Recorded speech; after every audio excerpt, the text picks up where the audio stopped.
Brett Crowther with Charles Schwab, and I've been teaching about technical analysis for about 20 years.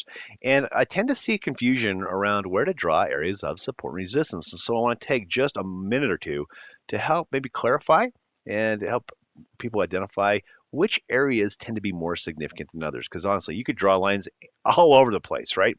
So here's a couple key concepts. One, the more recent, it tends to be more significant, meaning support level that was hit recently tends to be more significant than something that was years ago. You know, we have memories, and typically those that are more recent in our memory tend to be a little bit stronger than something years and years ago. Now, again, nothing is 100%. I just want to clarify up front, but these are just kind of general thoughts.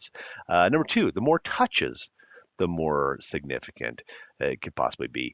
So like an area that's been hit multiple times, like this up here, hit once, twice, three, four times, tends to be more significant than maybe an area down here that was only hit once or twice. And then the third thing is more data. And I'm not going to change the chart on this, but basically support that was created on a weekly chart tends to be more significant than a support level on a 5-minute chart. There's just more data involved. There's more participants that created that level. And so it just tends, the longer time frame tends to be more significant. So something to keep in mind. Now on top of that, a few other things I want to cover is gaps. Gaps can create support and resistance. Now, there can be gaps all the time, right? And I'm not just meaning any old gap. Let me just zoom in on this area right in here if you'll let me here. There we go. But you can see there's a gap right there where price action gapped up. Now, notice, let me actually remove this one, or just even activate it, move it up here.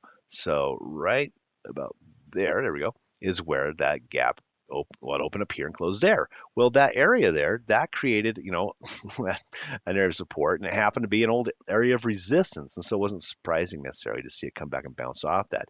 Likewise, let's remove this one.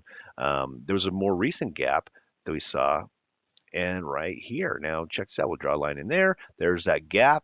And again, there's a gap right here, but this is not a large gap, right? This is a more significant gap, and that's what I'm talking about. A more significant gap, when it jumps up like that, you can see it also was an old resistance here, an old support there, and I believe if I can go back further, it's even old. It lines up with the old gap that it had back, a while ago. So multiple touches, more.